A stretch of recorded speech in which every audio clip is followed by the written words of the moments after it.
All right. If everybody will just take a breath and let it out. So this nigun, this melody is called Halo Chai Ani. Am I not alive? Let's take a breath again. Am I not alive? I could take a breath. And that's the first step in bringing awareness by just taking a moment to think about our breaths and how here we are alive. So Halo Chai Ani. We're going to sing this nigun. It goes like this.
Welcome in the ministering angels into Shabbat.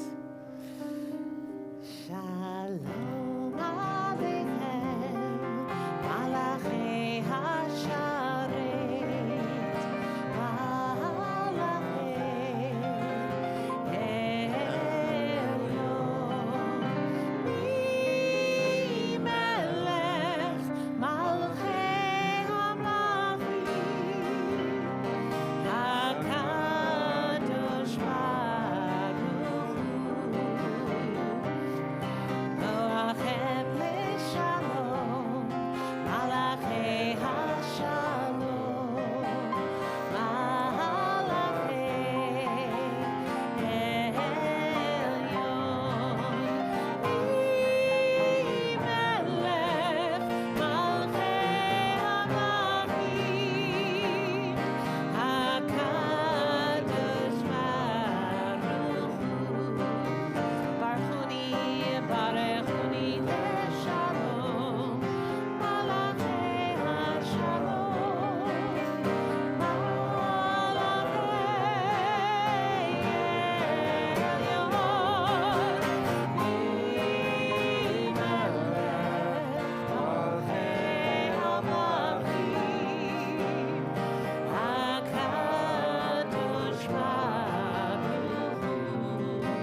Shabbat Shalom. Shabbat Shalom.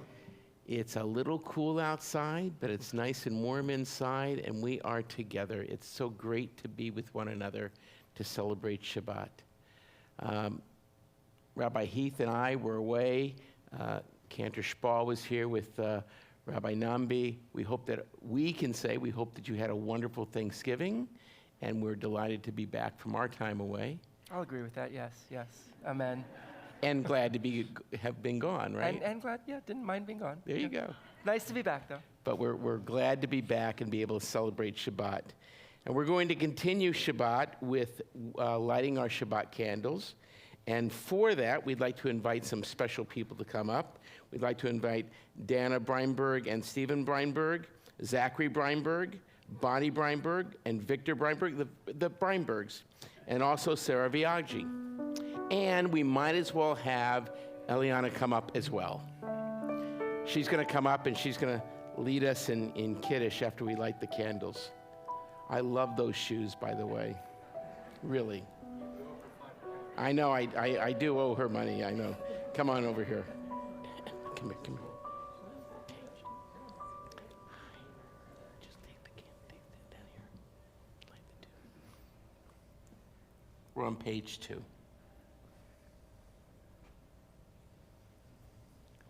You okay? Okay.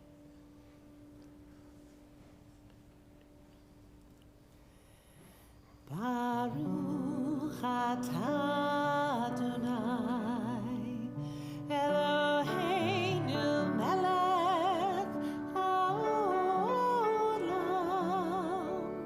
asher kitshanu b'mitzvotav, v'tzivanu lehadlik ner shel Shabbat.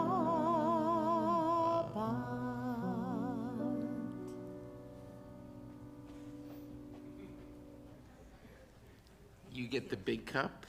Whoops. You get the big cup. Yeah, I know. Just leave the mics alone. And you're going to lead us in Kiddush.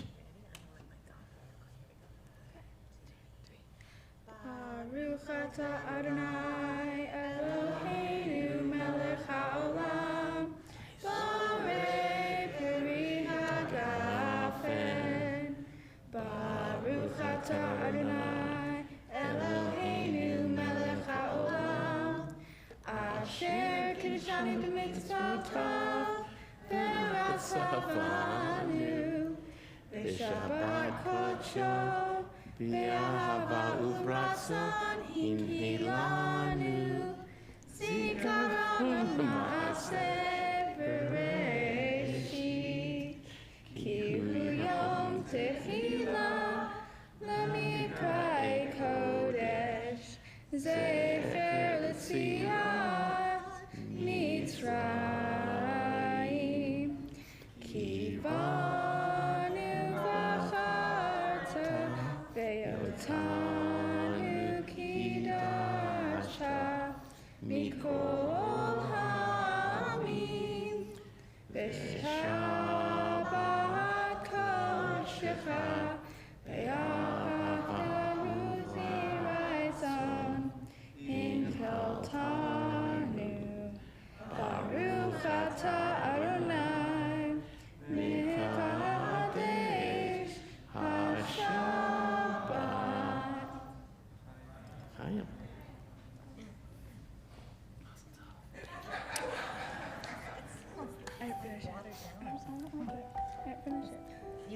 So I told Ellie, she came to a practice and she was wearing these shoes, and I said, I bet you $5 that you won't wear them when she becomes a bat mitzvah. I owe her $5.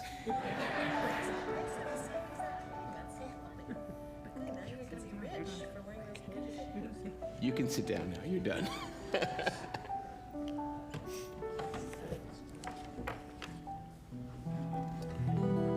Page 20 and 21, L'chadodi, we welcome Shabbat. We imagine Shabbat to be this incredible gift that we receive. We are anxious for it to come into our lives. We are so anxious that, according to our tradition, we run out to the fields to greet Shabbat. We don't necessarily run out to the fields today, but when we get to verse 9, we'll rise and, as able, and turn and face the door to welcome Shabbat into our lives. Verses 1, 2, 5, and 9, please join L'Hadodi.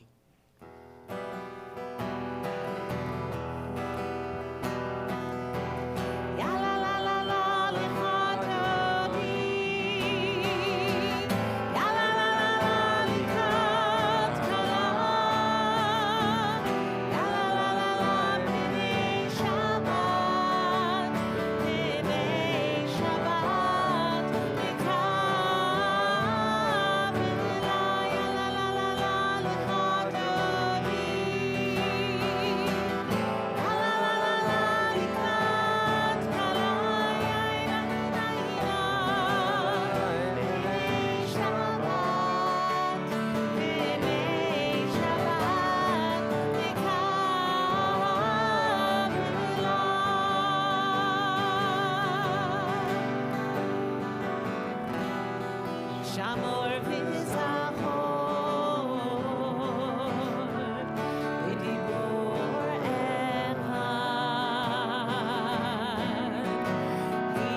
v'shmi'anu el hamiluchad, Adonai echad, u'shmo echad.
Page 28.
Page 2, number 2 on our sheets, side A.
Page 34 and 35.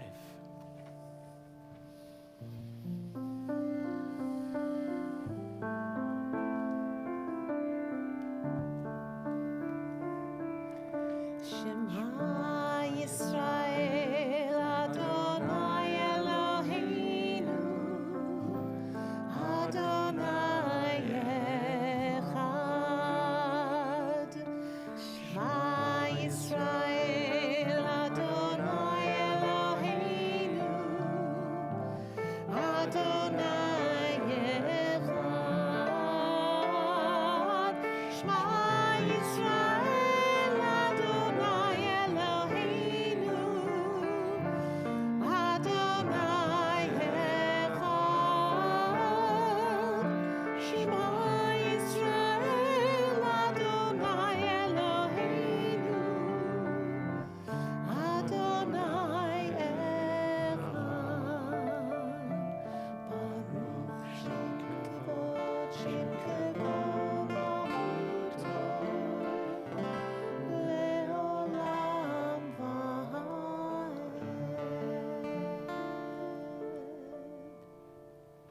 Please be seated.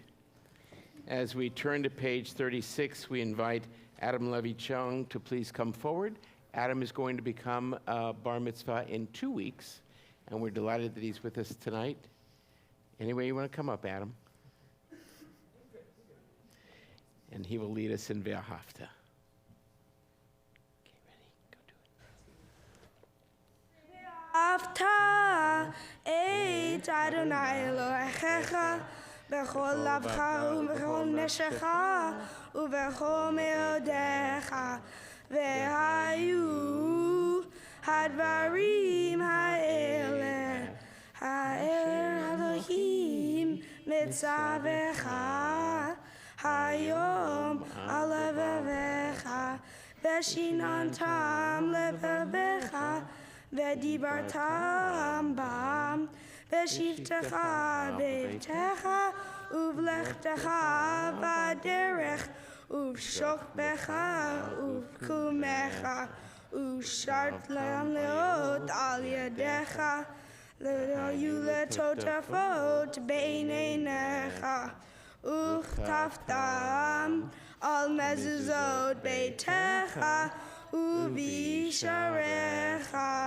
למען תזכרו ועשיתם את כל מצוותיי והייתם קדושים לאלוהיהם אני אדוני אלוהיהם אשר הוצאתי אתכם מארץ מצרים להיות לכם אלוהים אני אדוני אלוהיהם, אדוני אלוהיהם אמת.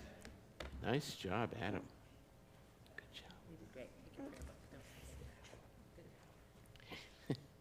We continue now on page 40, Mi Chamocha, Song of Redemption, a song of thanksgiving.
אדוני את יעקב, וגאלו מיד חזק ממנו, ברוך אתה אדוני,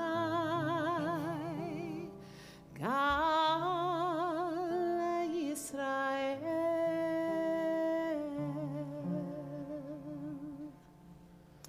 If you can think back to a moment when you were very young, and it happened to all of us at some point in time that we were asleep and we woke up and our parent was standing there looking over us. And it gave us that sense of security, a sense of calm, a sense that the world is all good. Hashkibenu says that God, our parent, is there and offers a shelter of security over us each and every day. Please turn to your sheets, side A, number 3, Hashkivenu.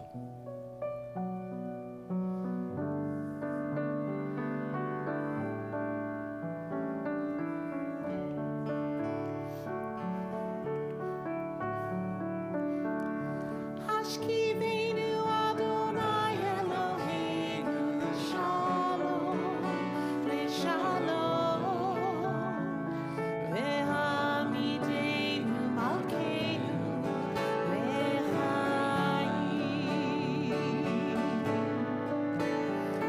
Ufros aleinu Sukat Shlomecha Ufros aleinu Sukat Shlomecha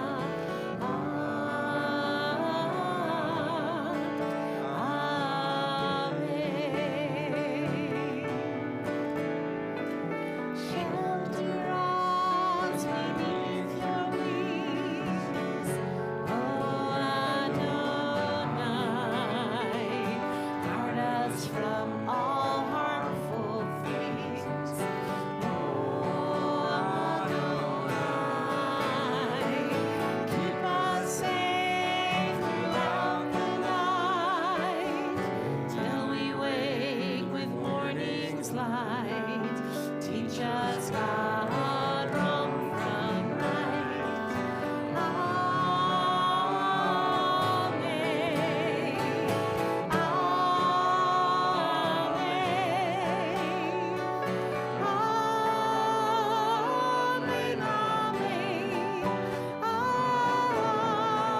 Amen.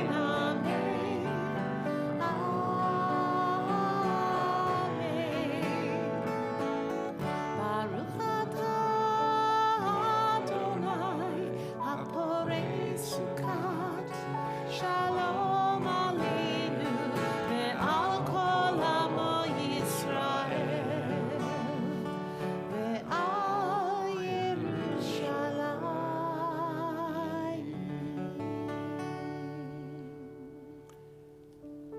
Page 44, Vishamru.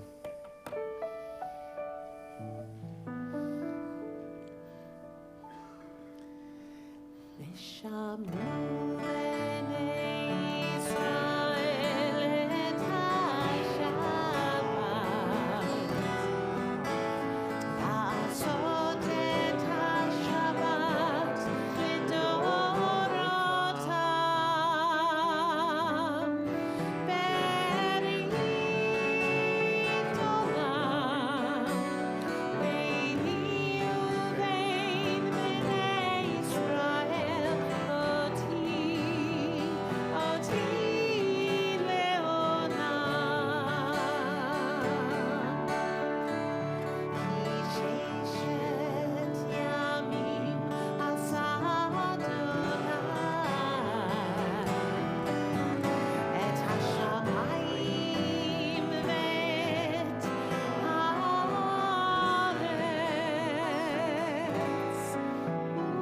וביום השביעי שבת שבת וינפש, שבת שבת וינפש,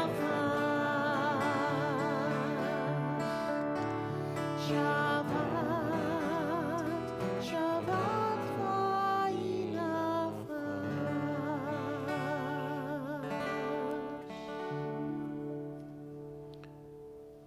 We now come to the central part of our service.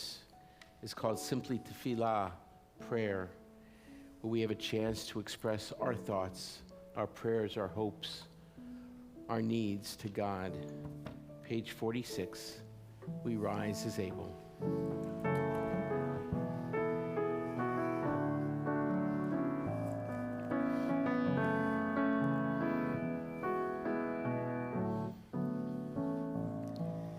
Ya la la ila ila, ya la la ila ila, ya la la ila ila, ya la la ila ila, ya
Baruch atah Adonai, Eloheinu v'Elohei Avotenu v'Imotenu, Elohei Avraham, Elohei Yitzchak, v'Elohei Yaakov, Elohei Sarah, Elohei Rivka, Elohei Rachel, v'Elohei Leah, Ha'el Hagadol, Hagibor v'Hanora, El Elyon, Gomel Chasadim Tovim, V'Koneh HaKol, V'Zocher Chasdei Avot v'Imahot, U'Mevi Geula Livnei V'neihem, Leman Shemo Be'ava, Melech Ozer Moshiach U'Magen, Baruch atah Adonai, Magen Avraham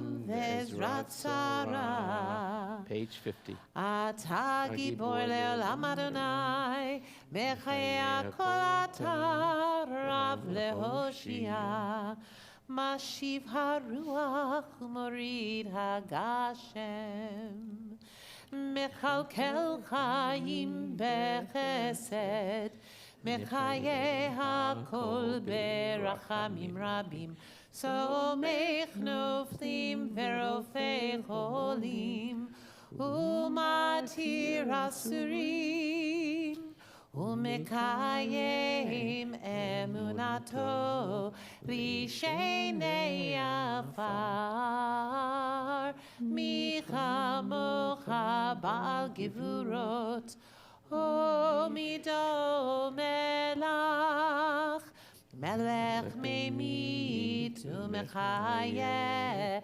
Umasmiach Yeshua, V'ne'eman atah l'chayot hakol, Baruch atah Adonai, Mechayeh hakol. Atah kadosh v'shimcha kadosh, U'kadoshim b'chol yom yehallelucha selah, Baruch atah Adonai, Ha'el HaKadosh. You are holy, your name is holy, and those who are holy praise you every day. Blessed are you, Adonai, the holy God. We continue through page 63, or with the words that are imprinted on our hearts. When finished, please be seated.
I felt like we needed a song about hope. So we're going to join together in the words by Naomi Shemer. The song is called Lu Yehi, really almost translated as Let It Be, or So It Should Be. So if you'll turn to page 352, we'll sing this beautiful song together. We're just going to do the first and the last paragraph.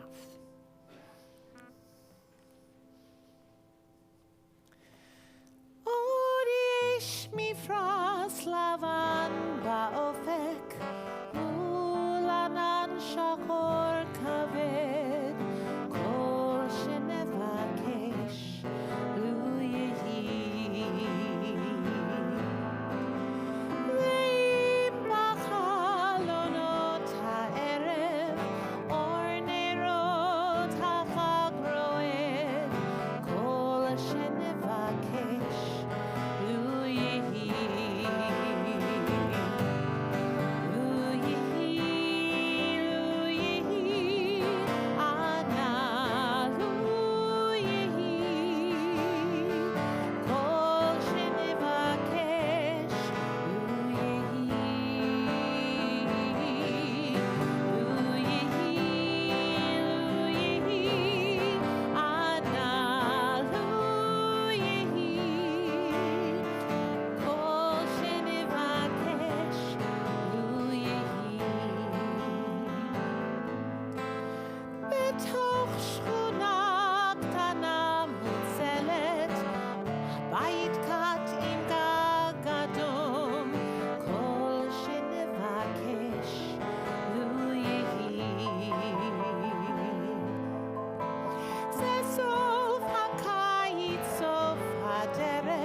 Imagine that you have been traveling for a long time, like a really long time. Multiple connections, endless delays, days of travel with no rest, one aggravation after another. Perhaps it's not so hard to imagine. I know last week was one of the busiest travel weeks of the year. Hopefully that's not too familiar to too many of you too recently. But then finally, you find a moment of respite. The journey might not be over yet, but maybe it's the right neck pillow or just enough of a reclining seat in coach or a hotel with a surprisingly comfortable bed. And you're able to drift off to get some much needed rest. You wake up refreshed and perhaps a bit astonished at how deep the sleep was, how vivid your dreams were, and with maybe an abiding sense of hope and promise buried in the message of those dreams. In our Torah portion this week, this is exactly where we find our patriarch Jacob. The Parsha Vayetze, he left, picks up as Jacob leaves his home in Beersheba and sets out to find a wife in Haran, as his father instructed him. But as we know, Jacob isn't just leaving, he's really fleeing, fearful for his life after stealing his father's blessing from his older brother Esau. And while, yes, Jacob is going towards something, a new life, a search for a wife, as instructed by his father and mother, he's also very much running away from the retribution for the deception that he and his mother perpetrated against Esau. But in the midst of this journey, Jacob has a number of powerful experiences that fundamentally change him from the young, naive trickster into someone who has experienced a bit more of life, learns some hard-won lessons, and emerges from this next chapter of his life a changed man. Over the span of a few decades, he goes from Jacob the trickster to Israel, the one who wrestles with the divine, a true patriarch of the Jewish people. But this week's Torah portion gives us a glimpse into the very beginnings of that transformation. We don't learn how long he's been traveling or how long he's been traveling for when he finally decides to stop and rest. But there are some clues that it's been a bit of a long, arduous journey. He takes a stone from the place he decides to stop for the night and uses it as a pillow. Sound comfortable? And then he dreams a most incredible dream. He had a dream. Here a ladder was set on the ground and its top reached to the heavens, and messengers of God were going up and down on it. And standing beside him was the Eternal, who said, I, the Eternal, am the God of your father Abraham and the God of Isaac. The ground on which you are lying I will assign to you and to your offspring. Your descendants shall be as the dust of the earth. You shall spread out to the west and to the east, to the north and to the south. All the families of the earth shall bless themselves by you and your descendants. Remember, I am with you. I will protect you wherever you go, and I will bring you back to this land. I will not leave you until I have done what I promised you. When he wakes up, he is awed by what he has experienced in his dreams and proclaims, Achen, yesh Adonai b'makom hazeh ve'anochi lo yadati. Surely God is in this place, and I did not know it. He is so struck by this encounter, this holy encounter, that he proclaims that this place must be the abode of God, and takes the stone on which he'd rested his head and anoints it as a marker, naming the site Beit El, literally the house of God. There is significant commentary on these verses, from questions about where exactly Jacob was sleeping. Jewish tradition holds that this is Mount Moriah, the same place where Abraham had nearly sacrificed Isaac, the place that would later become the focal point of the temple in Jerusalem. There are questions about how it was that he came to sleep in this exact place. Perhaps it was divinely determined. There are questions about the nature of his dream and God's promise. Why were the angels going up and then down? And questions about the peculiarity of Jacob's statement when he wakes up. Surely God was in this place and I did not know it. On the significance of the dream, the 12th century commentator Ibn Ezra suggests that there are places where miracles are seen. Sometimes in our lives, there are indeed places, and by extension, people, where and with whom amazing, miraculous, holy things happen. And of Jacob's wonder at not realizing this was a holy place, Rashi, the 11th century French commentator, imagines Jacob saying to himself, "For had I known it, I would not have slept in such a holy place." Modern biblical scholar Aviva Zornberg points out an important paradox here. She says, in Rashi's view, Jacob suffers a kind of guilt over not realizing this place was holy. But the paradox is clear, she explains. If Jacob had not slept, he would not have dreamed of God and angels, would not have received his first message from God, and would not know that this is indeed a holy place. Furthermore, she explains, the Midrash emphasizes God's wish that Jacob should sleep here. God shifts the scenes, alters the lighting, all for the purpose that the righteous man should sleep there. whether there was something uniquely special about this place or not. I think many of us can relate to Jacob's experience of encountering something incredible and only realizing it after the fact, just how incredible and life-changing that moment really was. Think about it. Maybe it was a simple conversation with a friend or family member that shone a new light on a problem you were muddling over. Perhaps it was a bit of advice that led you down a different path than you might have imagined.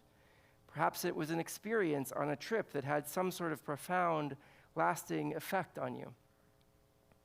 Jacob's story challenges us to ask, how do we recognize holy places and holy moments, especially when we're still in them? How can we try to become more attuned to the holiness in our everyday lives? How do we make sure that we don't let those moments or people that mean the most to us just slip by unnoticed? Much of Judaism and our Jewish traditions offer a system for trying to attune ourselves to holiness in our lives. We say blessings over food, over encountering things of beauty or wonder like rainbows or thunder or earthquakes. We sanctify time each week as we acknowledge the sanctity of Shabbat as a day of rest set apart from the other 6 days of the week. We sanctify the life cycle with rituals for welcoming new babies, with the coming of age, for relationships, and even for death. Over and over again, our daily liturgy and prayers try to ground us in a sense of gratitude, awe, and wonder for the gift of each new day, for our health, and for the people around us. The great modern Jewish philosopher Martin Buber bases his whole description of Jewish theology around the recognition of the holiness of certain moments and encounters in our lives. In his book, I and Thou, Buber explains that much of our lives are spent in what he calls I-it relationships, in which we relate to the people and things around us in transactional ways to serve some sort of purpose. Our cars get us from point A to point B. The cashier at the grocery store is there to bag our groceries.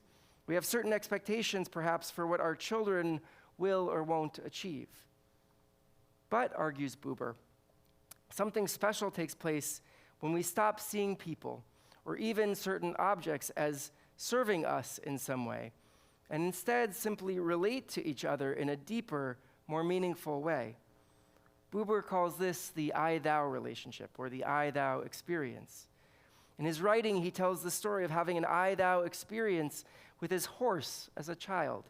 They shared a bond that was not about animal and rider, not about his feeding the horse, but simply a moment of quiet connection as he'd stroke the horse's mane and felt that connection as the horse responded to his presence. For Buber, this way of deeply relating to something or someone without thinking about the passage of time or what you might get from this interaction is a space in which God comes to dwell.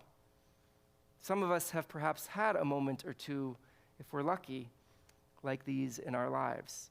An all-night conversation with a friend in which you lose track of time, or a moment of quiet connection with a loved one in which words might not have been spoken, but a closeness emerged, or perhaps just sharing a sunset with someone special. Perhaps after having one of these moments, we might find ourselves saying, Adonai b'makom hazeh v'anochi lo yadati. God was in this place and I did not know it. But if we attune ourselves in the right way, we may discover that there is divinity to be found in more places than we've previously thought. If God is in this place, how will we know it? Shabbat Shalom.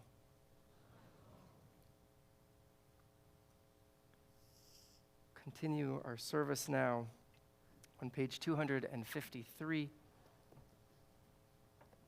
with our prayer for healing, Misha Berach, sending healing of body, healing of spirit, physical, emotional healing to those who need it. In particular, we're thinking tonight for those in our community in need of healing, Ginny Anderson, David Ben Devora, Diane Denenberg, Mark Cohn, Ron Cote, Abigail Covert, Toby Ellman, Marty Gelman, Bill Gerber, Michelle Yoshiko Hashimoto, Moritz Huppert, Aaron Levinson, Norman V. Martello, Joel Orr, Harvey Rabin, and Bobby Rosencrantz.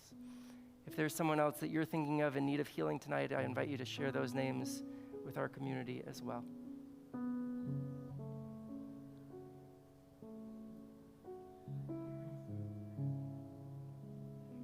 Page 253.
In addition to our prayer for healing, we offer this prayer for the state of Israel. Eternal God, receive our prayers for the peace and security of the state of Israel and its people. Spread blessing upon the land and upon all who labor in its interest. Protect Israeli soldiers as they defend our people against missiles and hate. Protect the innocent among the Palestinian people, that they may be safe and free from death and injury. Inspire Israel's leaders to both defend our people and follow the ways of righteousness and compassion. Remove from the hearts of our people fear, hatred, malice, strife, and vengeance. May the Jewish people scattered throughout the earth stand strong in solidarity with the state of Israel in times of war and peace, and may they be infused with the ancient hope of Zion.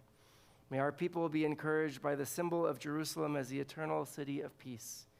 May the state of Israel be a blessing to all its inhabitants and to the Jewish people everywhere. May she be a light to the nations of the world. We say together, Amen. Amen. We don't just pray for peace, we don't just pray for healing, but we remember that we are the hands of God in this world. We are the ones who are able to act in this world, who are able to offer a sense of peace to those around us and able to support with love and strength those in need of healing. Aleinu l'shabeach is on page 282. Aleinu, it is upon us. Bottom of 282. Please rise. Aleinu l'shabeach l'Adon hakol, לתת גדולה ליוצא בראשית, שלא עשנו כגויי הארצות, ולא שמנו כמשפחות האדמה, שלא שם חלקנו כהם, וגורלנו ככל המונם, ואנחנו קוראים ומשתחווים ומודים לפני מלך מלכי המלכים הקדוש ברוך הוא.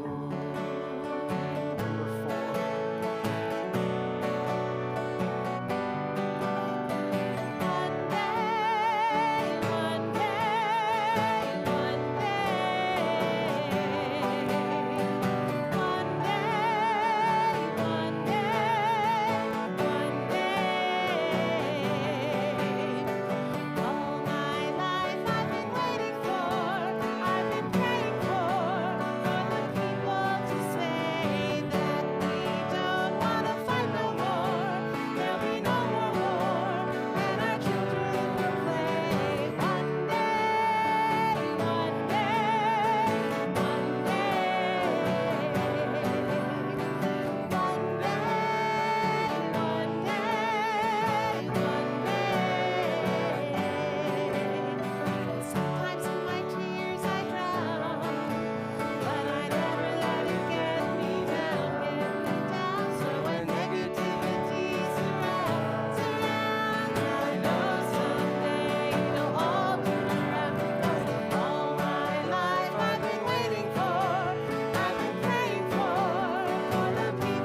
Be seated. A word about our tzedakah box this month. As we did last month as well, we're collecting funds for our Hunger and Homelessness Fund. We, every year, raise many thousands of dollars for many of the wonderful local nonprofits working to aid the unhoused, to assist with poverty and those who are food insecure. And we're able to then give back thousands of dollars to each of these wonderful organizations. So encourage you, if you're able to give generously, either dropping some money in the tzedakah box, you can donate online as well, or through Venmo or at Beth-Am. You'll also notice, you may have noticed the last few weeks, there's a poster for a Jewish family service of Silicon Valley's annual Adopt a Family drive, kind of leading up to Hanukkah. It's a nice opportunity to, if you scan the QR code, it'll take you to a website where you can adopt a family that JFS supports down in the South Bay, and buy something small or something large, something nice to do with kids or grandkids as well. So you can take a look at that as well. As we turn to our Mourner's Kaddish tonight, some of you who perhaps know Lisa Solomon might know that her cousin was somebody that had been held hostage, and for those of you who don't know, or that was, I should say, believed to have been held hostage for this last year plus, and it was just revealed on Monday. Some of you may have seen the news of the death of Omer Nutra, an IDF soldier who was killed on October 7th. And Omer is the son of our member Lisa's cousin, and Lisa asked if she could say a few words, and given the sort of special circumstances of this particular death, I thought it would be wonderful to hear a few words about Omer from Lisa.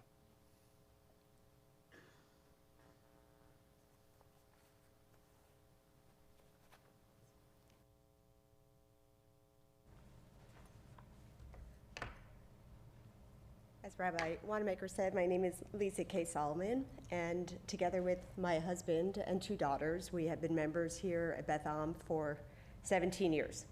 That's a lot of simchas and some sad moments, and I will say I never get tired of listening to you sing One Day. So I hope there's 17 more years of One Day songs.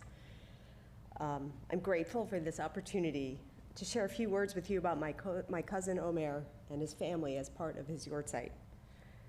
When I first learned of Omer's death early Monday morning, it felt like the emotional weight of 14 months suddenly crashed down on me. It was utterly guttered. The tremendous response to Omer's loss tells me that many of us are feeling the same. Being here tonight allows me to honor Omer's legacy and to strengthen the memory of his blessing. Omer is the son of my cousin Ronan and his wife Orna. He was born in New York just a few weeks after September 11th. He was a dual American and Israeli citizen. Our family story is one of survival and connection. Ronan's maternal grandmother and my paternal grandfather were siblings. They were among the few in their family to escape Eastern Europe before the start of World War II. My grandfather John came to this country and later helped Ronan's grandmother Manya, after whom Omer is named, move to what is now northern Israel. Nearly all of John and Manya's siblings and extended family were slaughtered in the Holocaust. For 423 days, Ronan and Orna have been courageous and tireless advocates for the return of the hostages. Orna repeatedly would say, "Hope is not optional for us. It is the only option." And for 14 months, their hope was our hope. Their strength became our strength. This past Tuesday, only about 24 hours after hearing the devastating news, the Midway Jewish Center in New York had a memorial for Omer. Over 1,000 people attended the service, including New York Governor Kathy Hochul and many other dignitaries. Thousands more watched around the world by live streaming. I'd like to share just a few of those reflections from that service so you can get a deeper sense of Omer as a son, a brother, a leader, and as a proud member of the Jewish community. One of his oldest friends from grade school, Alyssa Mendelitz, talked about Omer as Shem Tov, someone with a good name. As she explains, Shem Tov is, quote, a person of high moral character and positive reputation who makes you smile and become the best version of yourself.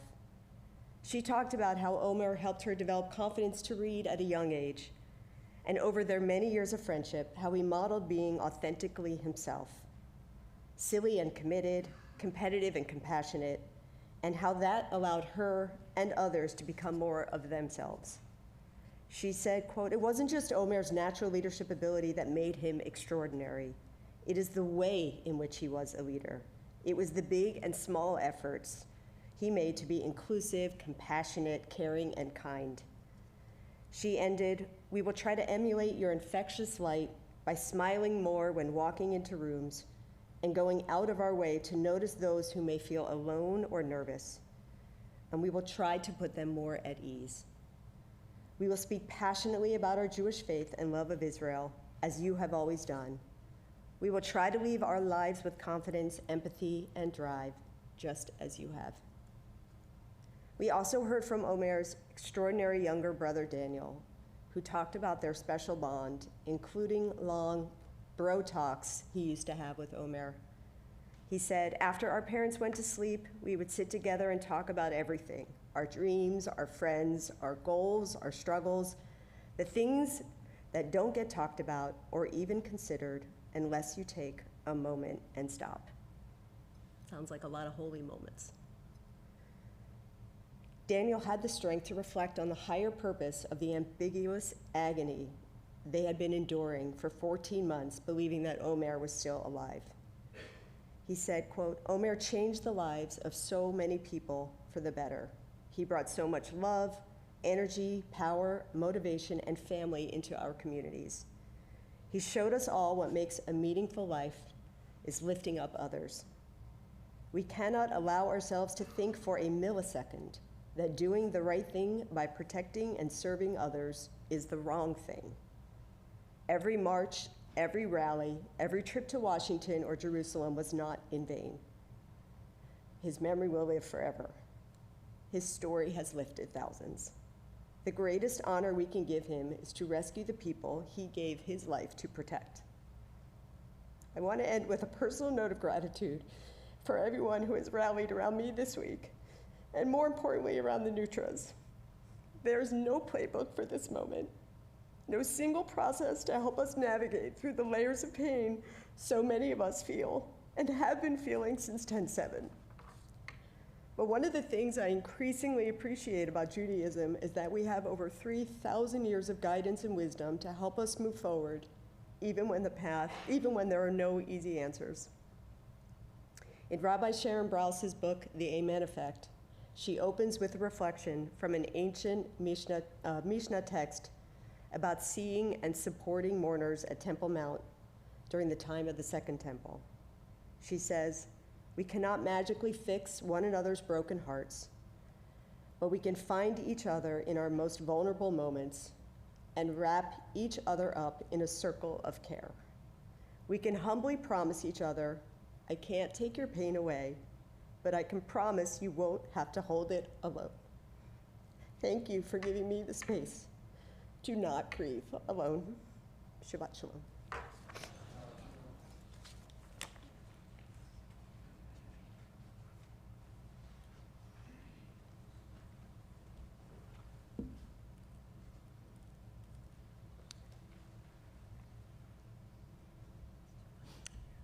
As we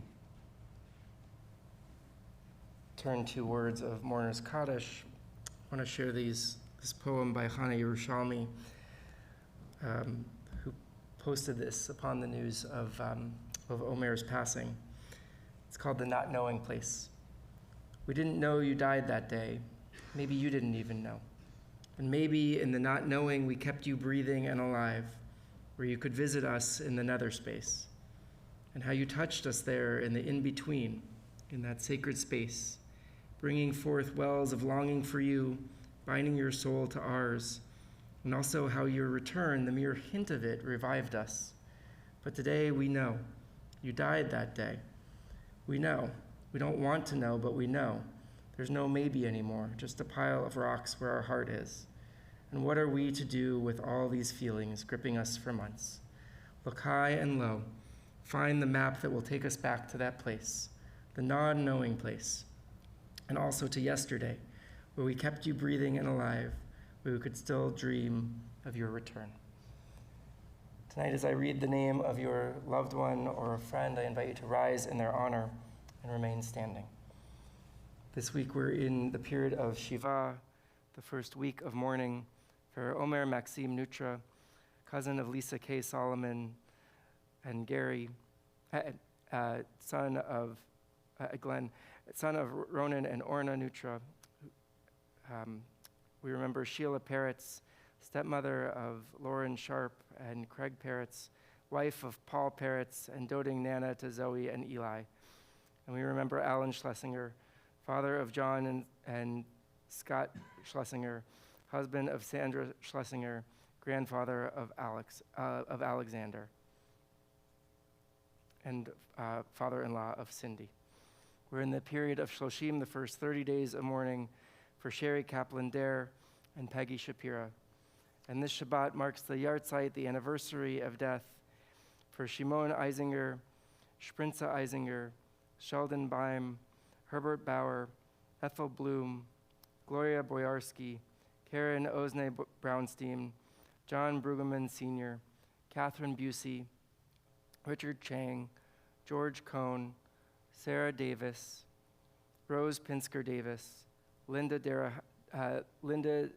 Derahian, Julius Deutsch, Mary Dukin, Grace Eckhart, Louis Engel, Dorothy Fanwick, Bruce Fendel, Dora Bruce Fisher, Joseph Fogel, Mildred Fogel, David Garfinkel, Lucille Gaskill, Carol Gerstein, Martin Garris, Arlene Gilliland, William Glickbarg, Osias Goldenberg, Samuel Goodman, Robert Greenwald, Jean Greenwald, Louis Gruber, Anna Hartman, Bernice Hayes, Marka Davis Hemphill, Thelma Herzig, Phyllis Hoffman, Walter Jennings, Esther Jones, Noreen Jordan, Dorothy Kelman, Nechuma Huliachtina, Harold Klerich, Harvey Koch, Ann Kosef,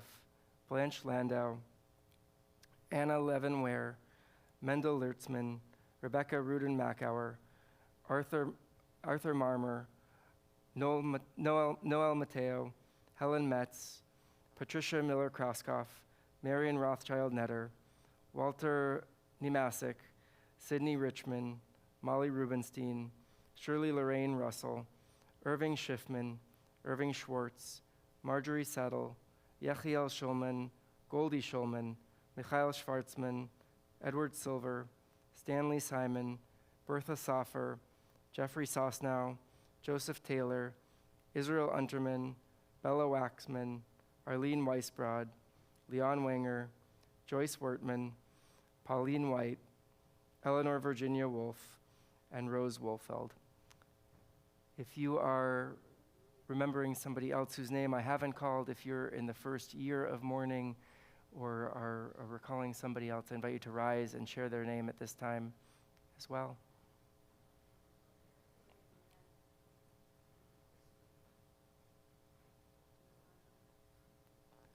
We rise as a community of strength, support, and solidarity.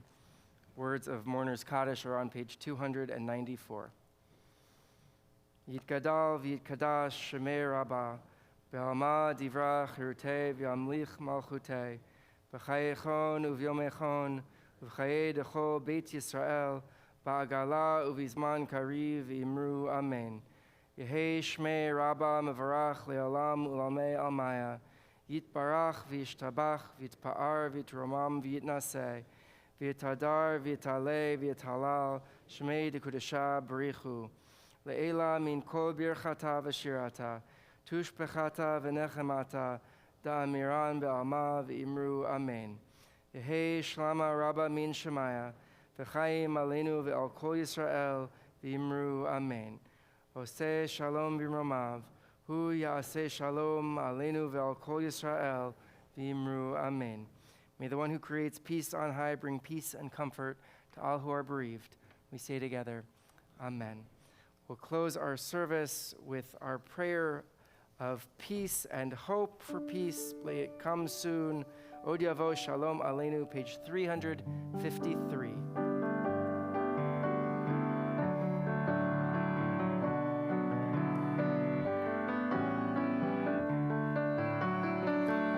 Od Yavo Shalom Aleinu.